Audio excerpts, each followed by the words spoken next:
अस्सलाम वालेकुम readers viewers, कैसे हैं आप सब? उम्मीदें खैरियत से होंगे। Welcome back to the channel all audio novels, sorry new audio novels by ईबा चैनल। ठीक है, सो हम जो मिलकर नॉवल रीड करने जा रहे हैं वो है तू ही जुस्तजू बाय हया फातिमा। और आप लोगों को थोड़ा सा कुछ आवाज़ें आ रही होंगी पीछे से, तो प्लीज़ उसे इग्नोर करें क्योंकि यहाँ गर्मी बहुत ज़्यादा है, 40 डिग्री सेंटीग्रेड, और बिना पंखे के बैठा नहीं जा रहा। तो ये फ़ैन की आवाज़ है, तो प्लीज़ उसे इग्नोर कर दें क्योंकि आपकी होश से गर्मी में नहीं बैठा जा रहा। मैं हमेशा फ़ैन ऑफ कर देती हूँ, लेकिन आज नहीं हो रहा, तो प्लीज़ थोड़ा कोऑपरेट कर लें क्योंकि इन दिनों में गर्मी बहुत ज़्यादा है। उम्मीद है आप लोग समझ रहे होंगे बात। तो चलें अब चलते हैं नॉवल की जानिब। मिस्टर रानम साहिबा लॉन्च में बैठे वकास से बातों में मसरूफ थे जब उनको आरिस की कॉल आई कि वो खरीद से अमेरिका पहुंच गया है। इन सब के पास अमेरिका नेशनलिटी भी थी। वो काफ़ी अर्सा वहाँ रहे थे, मगर आरिस की ग्रेजुएशन से पहले वो अपना सारा बिजनेस पाकिस्तान मुंतकिल करके यहीं आ गए थे। अभी कुछ ही घंटे गुजरे थे जब रानिम साहिबा की फ़ोन पर कॉल आने लगी। उन्होंने फ़ोन उठाते ही बहुत ही खुशदिली से उससे सलाम किया, मगर दूसरी जाने मौजूद इंसान की आवाज़ सुनकर वो चौंक गई। हयाम बेटा, सब खैर है ना? उनकी बात पर हयाम के रोने में और शिद्दत आ गई और वो टूटते अल्फाज के साथ उनको कहने लगी, खाला, नाना, अब्बू। हयाम का इतना कहना ही था कि वो एकदम बोली, क्या हुआ है, मुझे कुछ बताओ हयाम। मगर हयाम ने जो खबर उनको दी थी उसने उनके होश उड़ा दिए। फिर वो इससे मजीद सवालात करने लगी। ओके, हम आ रहे हैं, इतना कहकर उन्होंने फ़ोन बंद कर दिया। रानम साहिबा की परेशान सी शक्ल देखकर वकास और वहीद साहब उनसे पूछने लगे कि क्या हुआ है जो वो इतना परेशान हो गई हैं। उनके पूछने पर जो सब हयाम ने उन्हें बताया था वो उनको बताने लगी और फिर अपना फ़ोन को देखते हुए वो वहीद साहब से पूछने लगी, वहीद, क्या मैं आरिस? अपनी बात उन्होंने आधी छोड़ दी थी। वो सब आरिस और मुबारक साहब का एक दूसरे से लगाव जानते थे। वो नहीं चाहते थे कि अगर आरिस को बाद में इस बार में पता चले तो वो इस बात पर गुस्सा हो, इसलिए उन्होंने आरिस को फ़ोन करने के लिए उसका नंबर मिलाया। आरिस थकावट के बायस गहरी नींद में सोया हुआ था जब उसका फ़ोन मुसलसल रिंग हो रहा था।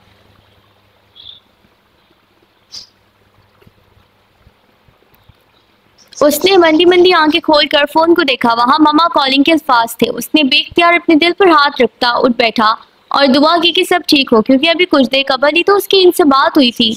मगर होने को कोई नहीं टाल सकता। उसने कॉल उठाते ही नींदज़दा आवाज में सलाम किया, मगर अगले ही लम्हे उसकी नींद उड़ चुकी थी और चेहरे पर परेशानी के साथ नुमाया हुए और वो अपना बिस्तर छोड़कर उठ चुका था। उसका बस नहीं चल रहा था कि वो भी पाकिस्तान चला जाए, मगर वो भी वहां वापस नहीं जा सकता था। उसके नाना जान की तबीयत खराबी की खबर ने उसके वजूद को हिला कर रख दिया था। वो फोन रखता बहुत ही परेशान नजर आ रहा था और दुआ कर रहा था कि सब ठीक हो जाए और वो जल्द अज जल्द पाकिस्तान पहुंच जाए। इसलिए आरिस ने अपनी मीटिंग की डेट कल की रख दी थी, जो कि 3 दिन के बाद की थी, मगर उसका फैसला सही था या गलत ही तो वक्त ही बताने वाला था। कुछ लम्हों बाद वो फ्रेश होकर वो कल की मीटिंग्स के लिए तैयारी करने लग गई। ये मीटिंग उसके लिए बहुत अहम थी। वो उसको छोड़कर भी नहीं जा सकता था, मगर वो यहाँ रहना भी नहीं चाहता था, इसलिए वो जल्द अज जल्द अपने काम को ख़त्म करने की कोशिश कर रहा था। रानम साहिबा और वहीद साहब हॉस्पिटल पहुंचते ही आईसीयू की जानिब बढ़े, जहां पर मुबारक साहब का इलाज किया जा रहा था। मगर वहां पहुंचकर उनको सुनकर मायूसी हुई थी। उनकी तबीयत बेहतर होने के बजाय बिगड़ रही थी और इलाज भी उन पर कोई असर नहीं कर रहा था। और जब डॉक्टर ने बताया कि उनके पास ज़्यादा वक्त नहीं है, तो गोया उनके सर पर आसमानी आग गिरा।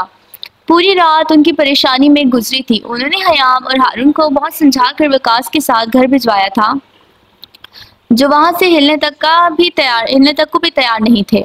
रात के 8 बज रहे थे। हयाम ने वजू करके ईशा की नमाज पढ़ी और अपने नाना जान के लिए दुआ करने लगी। हॉस्पिटल में बस वकास और वहीद साहब ही मौजूद थे। बाकी सबको भी उन्होंने ज़बरदस्ती घर भिजवा दिया था, क्योंकि अगर वो सब वहाँ रहते तो मुबारक साहब की बिगड़ती हालत को बर्दाश्त ना कर पाते। आरिस जब उठा तो सुबह के 7 बज रहे थे। उसकी मीटिंग 10 बजे थी और फिर उसको एक अहम काम था, जिसके बाद उसने परसों पाकिस्तान वापस जाना था। आरिस ने ब्लैक 3 पीस सूट पहना हुआ था। वो किसी सल्तनत का कोई मकबूल शहजादा ही मालूम होता था। टाई को बांधते हुए उसने अपनी मामा को कॉल मिलाई, जो दूसरी बेल पर ही उठा ली गई। कॉल उठाते ही वो उनसे बातों में मसरूफ हो गया। वो उन्हें अपने प्रोग्राम के बारे में बता रहा था, साथ साथ खुद की तैयारी को एक नज़र शीशे में देख रहा था। मम्मा, नाना अबू की तबीयत कैसी है अब? उनकी तबीयत का जानकर उसके चेहरे पर मायूसी आ गई, क्योंकि रानम साहिबा ने बताया था कि उनकी तबीयत ठीक होने के बजाय और बिगड़ रही है। आरिस अपनी दिली कैफियत पर काबू पाते अपनी मामा को अल्लाह हाफिज कहता फ़ोन बंद कर चुका था और सोच रहा था कि अपना काम ख़त्म करके जल्द अज जल्द पाकिस्तान चला जाएगा। वो अपना लायामा तैयार करता, खुद पर परफ्यूम छिड़कता, फाइल उठाकर मीटिंग के लिए निकल गया। आरिस मीटिंग रूम में बैठा हुआ था और अपने मगरूराना अंदाज में सबसे मीटिंग में मसरूफ था। और जब उसकी सेक्रेटरी ने उस मीटिंग के पॉइंट्स में कोई गलती की तो उसने सबके सामने उसको झिड़क दिया। वो आरिस को खड़ूस के नाम से नवाजती अपनी जगह पर जा बैठी। मीटिंग के बाद काफी देर वो मीटिंग रूम में बैठा रहा। इस वक्त उसके अंदर सुकून सा था कि मीटिंग कामयाब रही, मगर एक अजीब सी बेचैनी भी थी। इस लम्हे आरिस की आंखों के सामने हयाम का चेहरा आया, जिसकी वजह से वो मबहिम सा मुस्कुराया। आंखों में जहां भर की चमक सिमट आई। डॉक्यूमेंट समेटती सेक्रेटरी की नजर बेख्तियार आरिस पर गई, जो कुर्सी के पुरसे सर टिकाए मुस्कुरा रहा था। बिला शोभा इस जहाज से भरपूर शख्स की मुस्कुराहट भी बहुत वजीह थी। तो ये मिस्टर खड़ूस मुस्कुराते भी हैं। वो बुड़बुड़ाई थी, मगर उसकी आवाज़ इतनी ज़रूर थी कि आरिस ने बासानी सुनी। इसकी आवाज़ पर आरिस का चेहरा एकदम संजीदा हुआ और वो गुस्से से भरे लहजे में बोला, दूसरों को देखने के बजाय अपने काम पर ध्यान दें। आरिस की इस बात पर वो बूम बनाती कमरे से बाहर निकल गई। रात का 1 बज रहा था जब हयाम दिल को अजीब सी कैफियत ने आन घेरा। उसका दिल पहले ही नाना जान की वजह से बहुत परेशान था और अब अजीब सी कैफियत का होना समझ नहीं आ रहा था। उसने अपनी किताब बंद की, क्योंकि मुबारक साहब की सेहत की वजह से उससे पढ़ा भी नहीं जा रहा था। बार बार उसका ध्यान उनकी जानिब जा रहा था। हयाम अपनी किताबों को समेटते हुए दुआ करने लगी कि अल्लाह नाना जान को जल्द अज जल्द सेहत अता फरमाए, और सोने के लिए लेट गई, मगर नींद उसकी आंखों से कोसों दूर थी। अपने नाना जान के लिए दुआ करती उसे इल्म ही नहीं हुआ वो कब सो गई। सुबह उसकी आंख अलार्म बजने से खुली। हयाम ने जैसे अलार्म बंद किया तो वो एकदम फ़ोन पकड़ कर उठ बैठी। हयाम के फ़ोन पर रानम खाला की मिस्ड कॉल्स आई थी। फ़ोन साइलेंट होने की वजह से उसको कॉल कर नहीं हुआ था। आज पहली बार उसको अपना फ़ोन साइलेंट रखने पर गुस्सा आया। इस लम्हे हयाम के दिल ने बेख्तियार एक बीट मिस की थी। हयाम जल्दी से राना वहीद का नंबर मिलाने लगी, जो कि दूसरी ही बेल पर उठा लिया गया। उसने जल्दी से इनको सलाम किया, खाला जान सब ठीक है? नाना जान कैसे हैं? और उसका नाना जान का पूछना था कि उनके रुके हुए आंसू फिर से बहने लगे। हयाम के दिल को बेख्तियार कुछ हुआ था। खाला जान क्या हुआ है, आप रो क्यों रही हैं? नाना जान तो ठीक है ना? हयाम बेटा आपके नाना जान चले गए हैं। खाला जान अब कैसी बातें कर रही हैं, कहाँ चले गए हैं वो? इस दौरान ईमान बेगम भी हयाम के कमरे में आ गई, जो उसको उठाने के लिए आई थी। हयाम बेटा किससे बात कर रही हो? मामा जान खाला के कॉलर देखे ना, खाला कैसी अजीब अजीब बातें कर रही हैं, कह रही हैं कि नाना जान चले गए हैं। हयाम इनकी बातों को समझ रही थी, मगर उसका जहन इन बातों को कबूल करने से इनकारी था। ईमान बेगम ने हयाम के हाथ से फ़ोन लिया और इनसे बात करने लग गई। क्या हुआ है आप ही अंकल? उन्होंने अपनी बात आधी छोड़ दी। ईमान बेगम की आंखों से आंसू बह निकले। इन्ना अल्लाह व इन्ना इलैहि राजिऊन सॉरी। हयाम ने हैरत से सर उठाकर अपनी माँ को देखा। ठीक है आप ही, हम जल्द से जल्द वहाँ आते हैं। हयाम अभी भी शॉक थी। मामा क्या हुआ है? मामा कहते जो मैं समझ रही हूँ वो सब झूठ है, प्लीज़ कहते नाना जान ठीक हैं। हयाम बेटा चेंज करके नीचे आ जाओ, मैं खाले की तरफ जाना है। ये सब सच है। इनकी आवाज़ में दर्द था। मामा हयाम तैयार होकर आ जाओ बेटा, मैं आपके बाबा को भी कॉल करती हूँ। ईमान बेगम के चाहते हयाम अपने गिरने के अंदाज से बैठ गई और फुट फुट कर रोती। आरिस मीटिंग रूम में बैठा आज की मीटिंग की फाइल देख रहा था जब उसको घबराहट ने आन घेरा।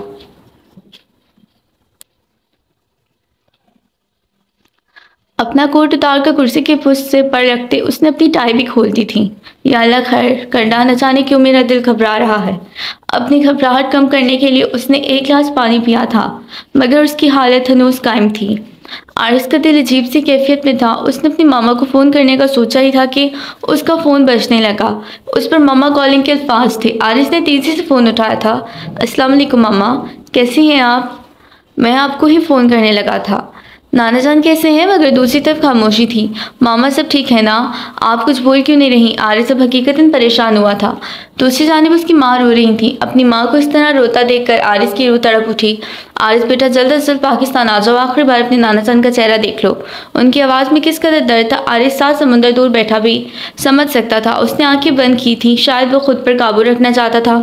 नाना जान, वो एकदम चीखा था। उसकी आंखों से कई मोती टूटकर बिखरे थे। अपने आंसू साफ करता वो फौरन कार की चाबियां उठाता बाहर को भागा। गाड़ी में बैठकर उसने किसी को कॉल मिलाई, जो दूसरी ही बेल पर उठा लिया गया। मतलूबा मालूमात लेकर उसने फ़ोन रखा और एयरपोर्ट की जानिब कार दौड़ाई। आरिस पाकिस्तान वापस जाने के लिए अपनी पूरी कोशिश कर रहा था, मगर कोई फ़्लाइट नहीं मिली थी।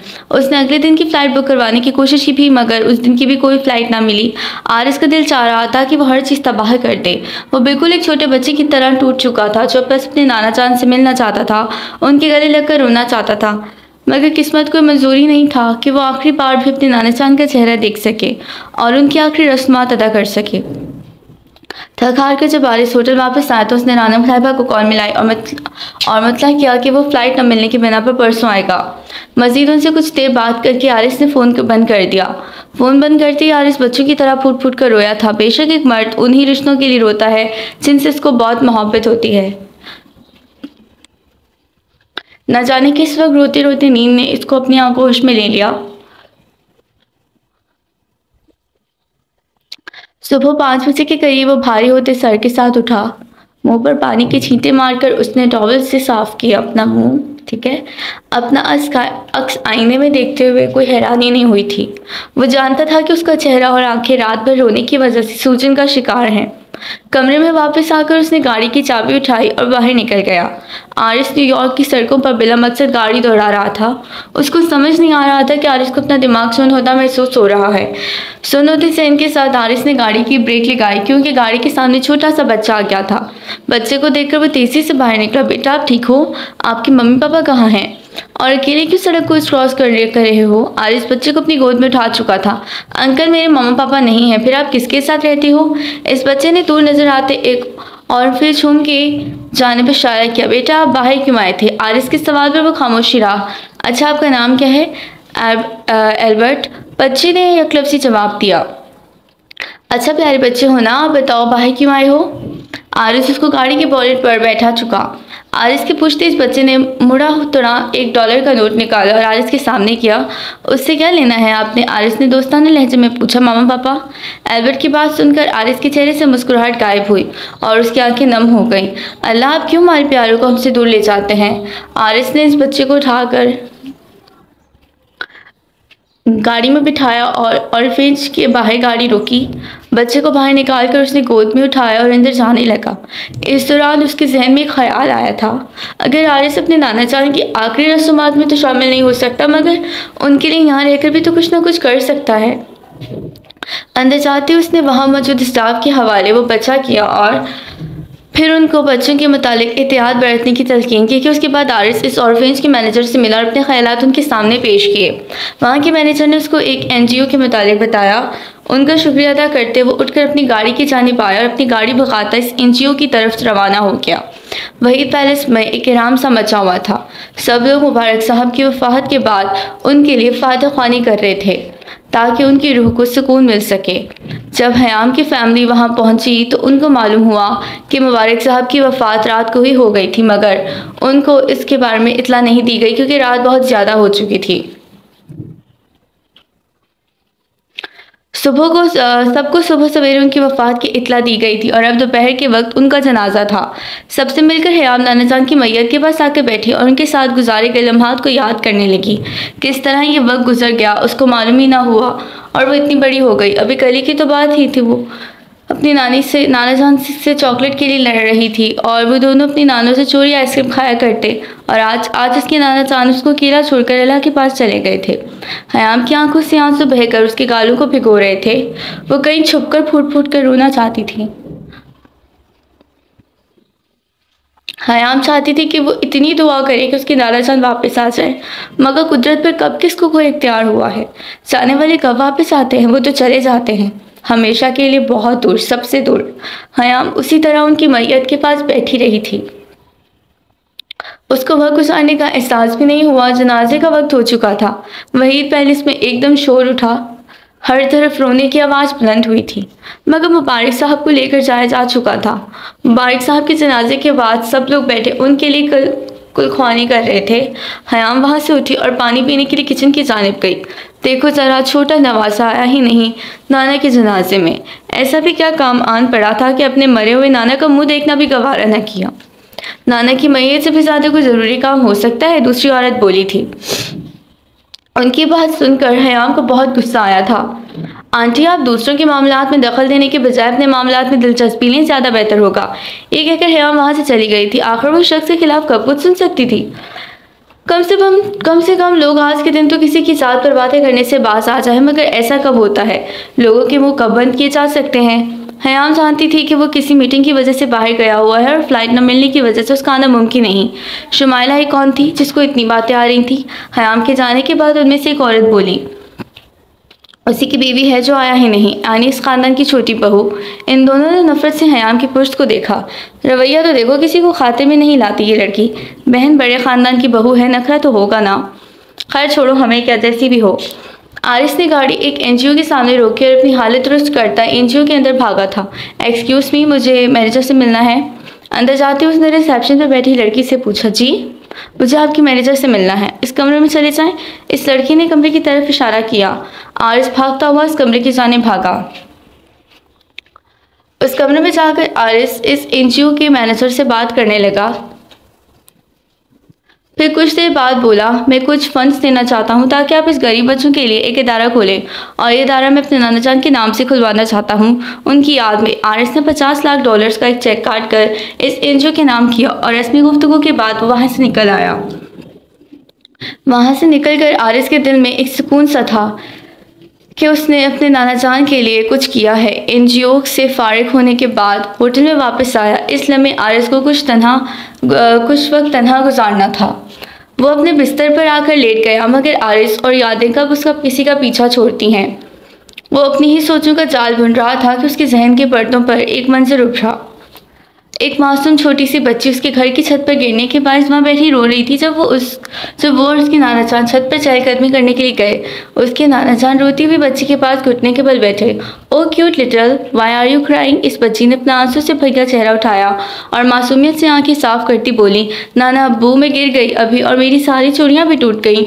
इस वक्त आरिस को लगा था कि बच्चों को अपनी चीज़ों से कितनी उल्फत होती है और इन टूट जाने से भी रोते हैं। वो खुद इस लड़की से सिर्फ 2 साल बड़ा था, मगर बातें वो ऐसे कर रहा था जैसे उसे 10 साल बड़ा हो। मुबारक साहब ने इस बच्ची को उठाकर कहने लगे कि मैं अपनी बेटी को और चूड़ियाँ दिला दूंगा। आज उसको अपने नाना जान की बात याद आई। किसी चीज़ के टूट जाने पर रोना उससे उल्फत नहीं, बल्कि आपकी ज़िंदगी में इसकी कदर और अहमियत को जाहिर करता है। और आज वो खुद भी इस मासूम लड़की की तरह फूट फूट कर रोया था, मगर फ़र्क ये था कि वो लड़की अपनी चूड़ियाँ टूटने पर रो रही थी और वो अपना बहुत ही कीमती रिश्ता खो जाने की वजह से रो रहा था। अपनी सोचों के जाल को बुनना कब सो गया उसको मालूम ही ना हुआ। मुबारक साहब की वफ़ात के बाद हयाम बहुत बीमार हो गई थी। उसकी आंखों के सामने बार बार अपने नाना जान की आखिरी हालत का मंजर घूम रहा था। इन 2 दिनों में ही शदीद बुखार और परेशानी के बायस उसके चेहरे की चमक हो चुकी थी। आंखों के नीचे काले हल्के पड़ चुके थे। पहले नाना जान और अब अपनी बीमारी की वजह से हयाम यूनिवर्सिटी नहीं जा रही थी। हयाम की सब दोस्तें आज उसके घर उससे मिलने आईं। हयाम तुम ठीक हो? हाँ, एक लफ्ज़ी जवाब दिया गया। कल यूनिवर्सिटी आना है, देखोगी? अच्छा खाना खाया है? नहीं। हयाम क्या हो गया है? कुछ नहीं। उसकी ऐसी हालत देखकर वो सभी परेशान हो गई थी, मगर इस वक्त वो सब हयाम को तसल्ली देने के अलावा कुछ कर नहीं सकती थी। कल तुमने यूनिवर्सिटी आना है, मानो धोंस समाते हुए बोली। नूर चाहती थी कि उसकी जहनी कैफियत थोड़ी बदले, जिस अजियत का हयाम शिकार है वो कम हो जाए। किसी ऐसे इंसान का आपसे दूर चले जाना जिससे आप बहुत मोहब्बत करते हो, यकीनन इंसान की ज़हनी हालत को बुरी तरह मुतासिर करता है। हयाम के साथ भी इस वक्त यही हो रहा था। 2 दिन बाद आज आरिस की पाकिस्तान की फ़्लाइट थी और वो एयरपोर्ट पर बैठा अपना लाहेमल तैयार कर रहा था कि पाकिस्तान जाते ही वो सबसे पहले अपने नाना जान की कब्र पर जाएगा और फिर घर। उसने वक़ात से पहले ही उनकी कब्र के बारे में पूछ लिया था।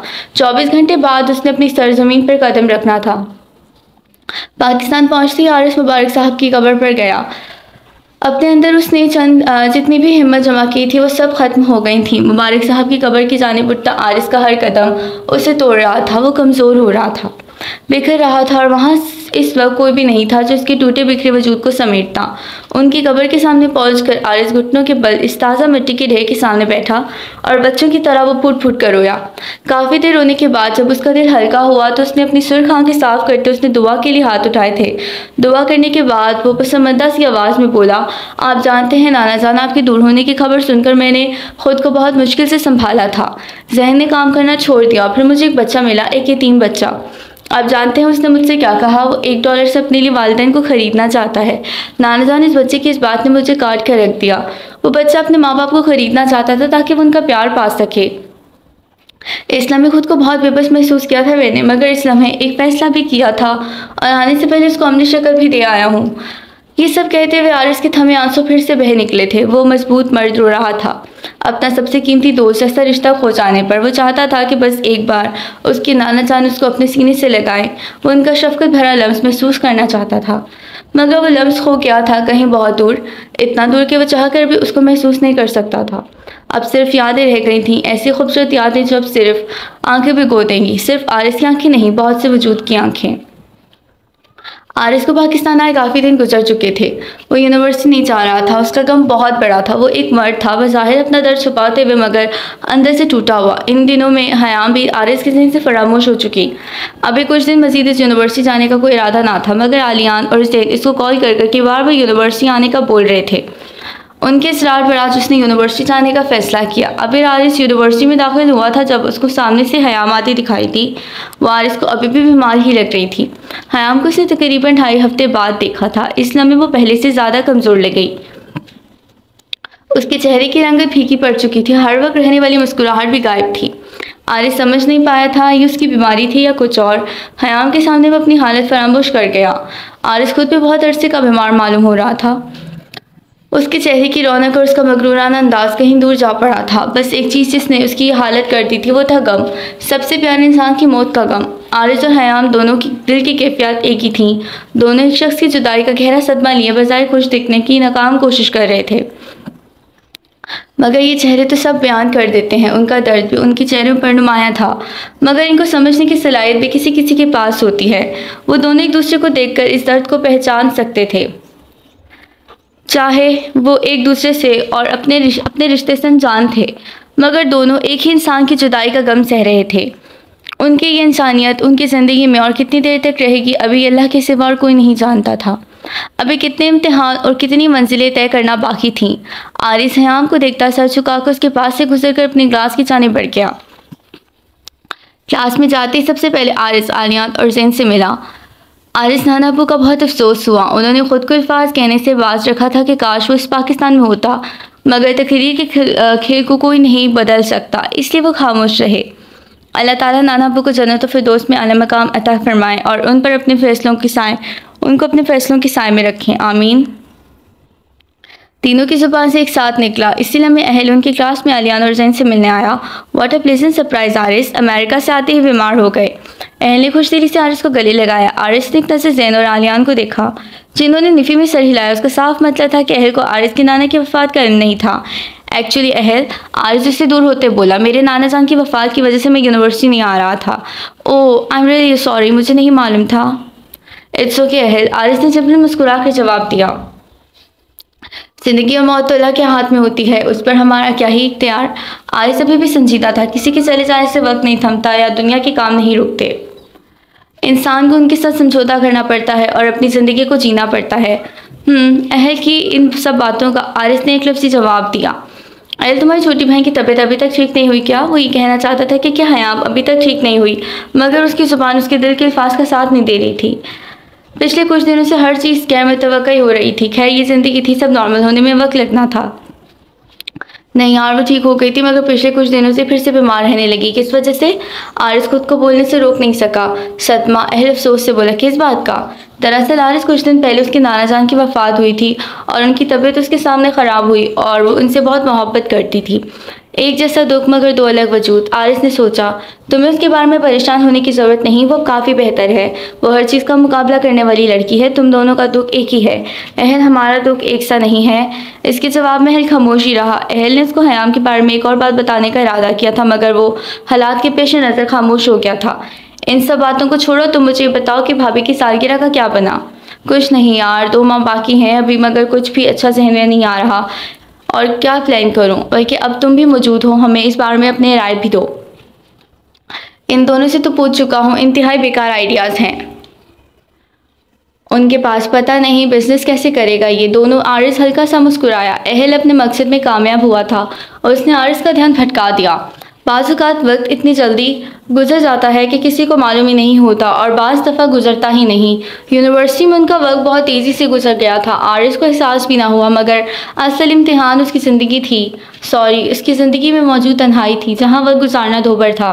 मुबारक साहब की वफ़ात को 1 माह गुजर चुका। आज रानम साहिबा, उनकी छोटी बहन और उनकी बेटी शुमामा हयाम के घर आई थी। शुमामा हयाम से उम्र में 1 साल छोटी थी, मगर दोनों की खूब बनती थी।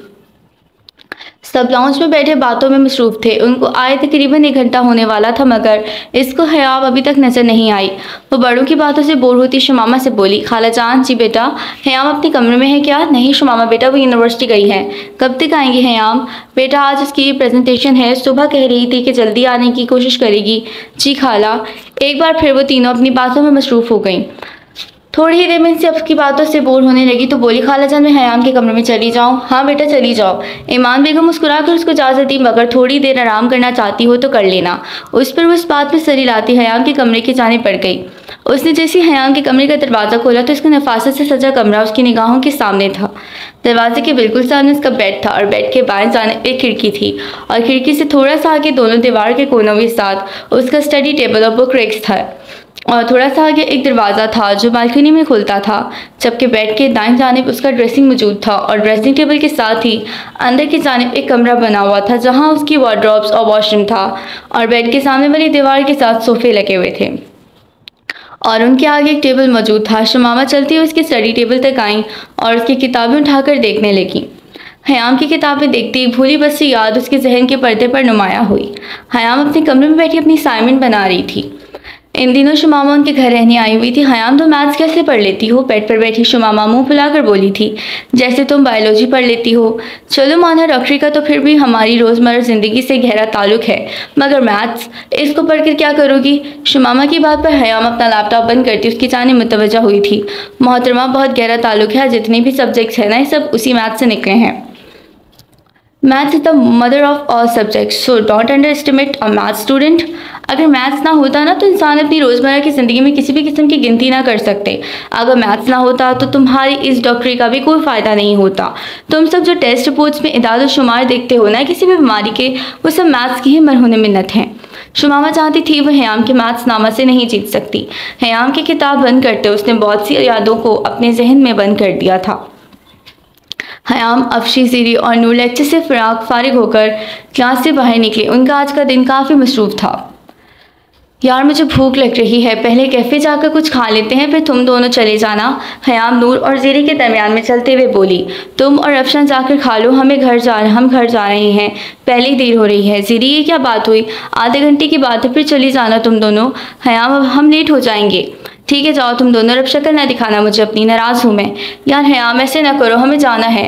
तो जाओ, मैं कौन सा पकड़ा हुआ है तुम दोनों को? हयाम मुँह बनाकर बोली थी। तुम दोनों जाओ, ये अभी सब भूल जाएगी, जानती तो हो तुम दोनों। अफशान इनकी गुफ्तगू में पहली बार बोली।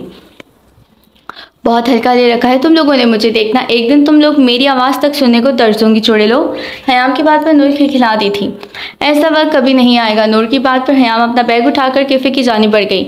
उफ, ये लड़की बहुत ज़िद्दी है, अपनी ही करती है हमेशा। मैंने बोला है ना अभी ठीक हो जाएगी, परेशान ना हो, और जाओ तुम दोनों। अफशान से मिलकर वो दोनों घर की जानिब बढ़ गईं, जबकि अफशी कैफ़े की जानिब भागी थी। जब अफशी वहाँ पहुँची, हयाम किसी सी बातों में मसरूफ़ थी। वो भी आहिस्ता आहिस्ता कदम उठाते उसके साथ आ बैठी।